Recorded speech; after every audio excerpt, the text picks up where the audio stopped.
Hello crafters, this is Flavia and I appreciate you watching this video. Today I will show you how to create a note card with a see-through front panel as well as an A2 size paper box for the note card. I have finally learned how to create a box for my A2 size note cards, which has been wonderful since I love adding dimension to my note cards and sometimes it just doesn't fit inside a regular envelope. It is actually very easy to make and I will show you how at the end of the video. So let's begin by taking a closer look at the die sets that I will be using today to create my beautiful blooms. These 3 sets are part of Spellbinder's Birds and Bees Garden collection. This one on the left is the Pompon Dahlia and Ladybug die set with 5 metal plates included. Notice that there are numbers engraved on the metal plates and that is to indicate how many pieces we need to cut out. Then we have the Black-Eyed Susan die set in the middle with 3 metal plates included, and on the right we have the Aster die set also with 3 metal plates included, so we can create beautiful flowers. Off screen, while I was watching TV, I die cut all of the pieces that I will need out of scraps of colored cardstock, and before I start assembling my die cut flowers, I will add some dimension to these flowers and leaves by using a blending brush and ink pads either in the same color as the cardstock but slightly darker, or a white pigment ink pad to make the colored cardstock a lighter shade. You can find the name of each ink pad that I'm using on the top right corner, and if you're interested, there is a supply list for all products used in the description box down below, so you can check it out later.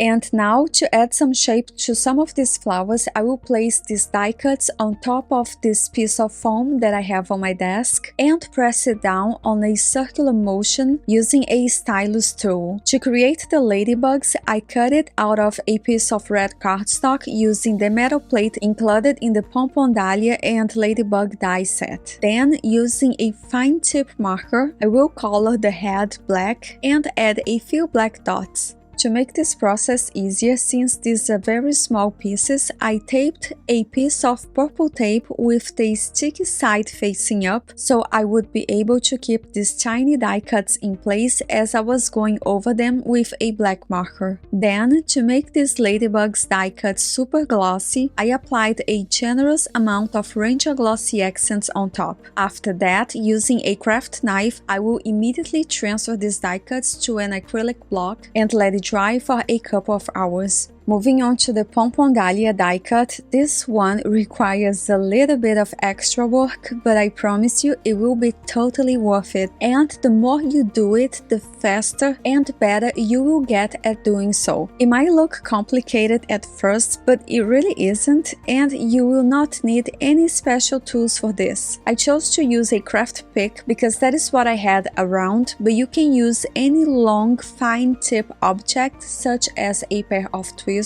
or the tip of a fine tip bottle, for example. By the way, the Barely Art Glue fine tip bottle would be perfect for this technique. So basically what I'm doing here is holding a petal with my thumb and index finger and rolling the left side of the petal to the right over the craft pick that I had positioned on the left side of the petal. Then I will roll the left side of the petal to the right, creating these tubes that we can adjust later if we want to and make it as wide or as narrow as we want. We will need 11 die cut pieces in total, and I think it is best if we start with the large die cuts. Every time I finish rolling the petals of a die cut piece, I will adhere it on top of the previous one using strong liquid adhesive. As you assemble this die cut flower, remember that we need to adhere the smaller die cuts on top of the large ones.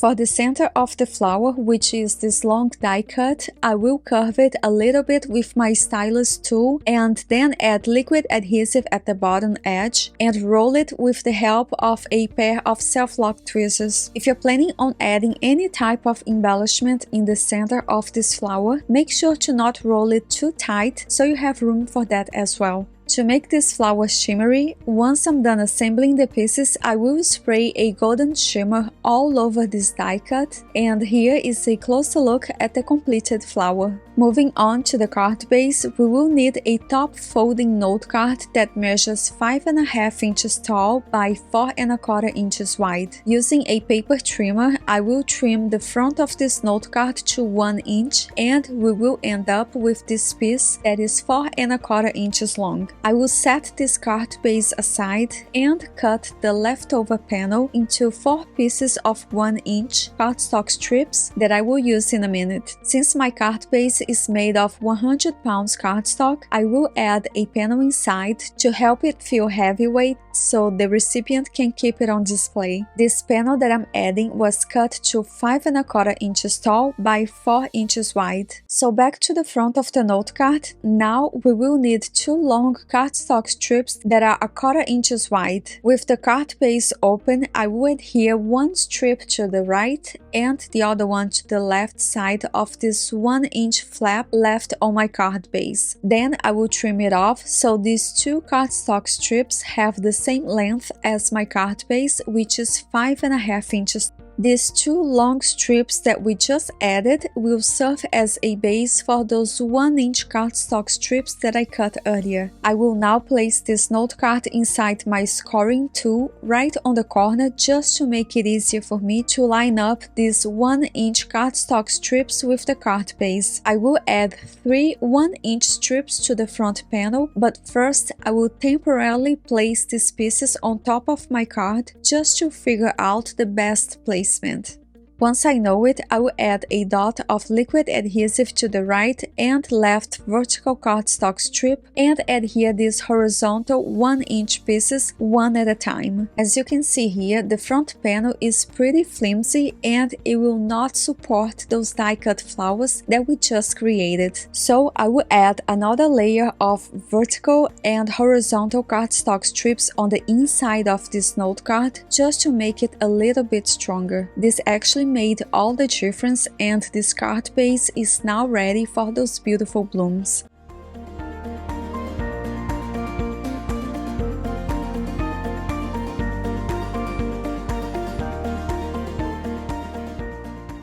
For the sentiment, I chose "Thank you" that I die cut out of a piece of black glitter cardstock. I used a metal plate included in the Spellbinders Serenade sentiments. This is a great set with sentiments for many different occasions, and it also includes the shadow plates for each word. I chose not to use the shadow pieces today, but I think it's great that we have that option. Along with the leaves that I cut using metal plates included in the sets that I showed you earlier, I also cut a few branches using older sets by Spellbinders that I already had. Here is a closer look at the glossy ladybugs that we created at the beginning of the video. Aside from these ladybugs, I will also add a few gemstones here and there from this beautiful gemstone set by Spellbinders. It includes 72 gems in 3 different sizes and 4 different colors, and notice how gorgeous and unique they are thanks to these golden accents on each one of them. I absolutely love how this note card turned out. However, once I finished creating it, I realized that it would not fit a regular A2 size envelope because of the extra dimension that this large flower has. So I thought it was about time for me to learn how to make an A2 size paper box. There are many types of boxes available out there, but what I like the most about this one is that we only need 1 piece of cardstock to create it,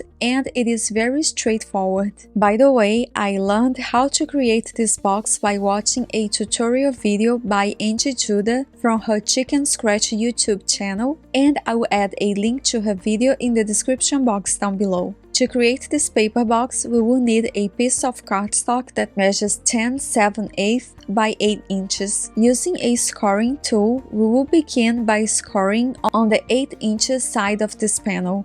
I will score it at 1/2 inch and at 1/1/8. Then I will turn this panel and do the exact same thing on the other end of the cardstock.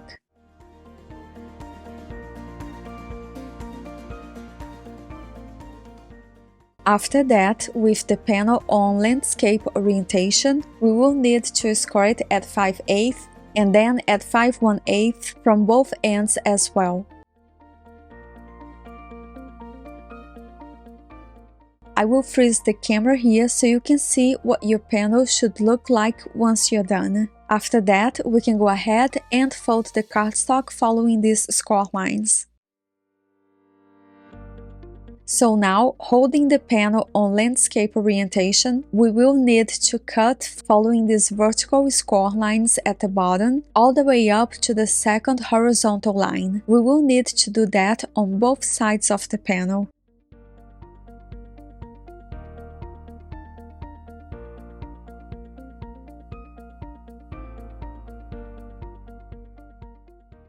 Then, following this first horizontal line, I will cut off half of these 4 little tabs and leave these large tabs in between intact.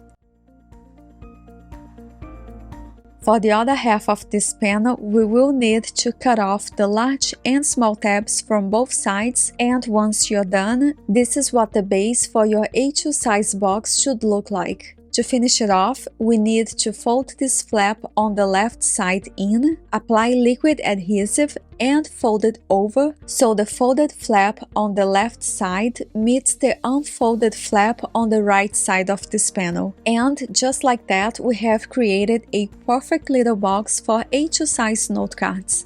If you're planning on decorating this box or even rounding the corners, make sure to do so before gluing the ends of this box together. So here is a closer look at the 2 note cards that I created using those die sets from the Birds and Bees Garden collection by Spellbinders, along with the matching boxes. I hope you enjoyed this video and felt inspired. For pictures and more information, make sure to visit my blog. I appreciate you spending this time with me and I hope you have an amazing day.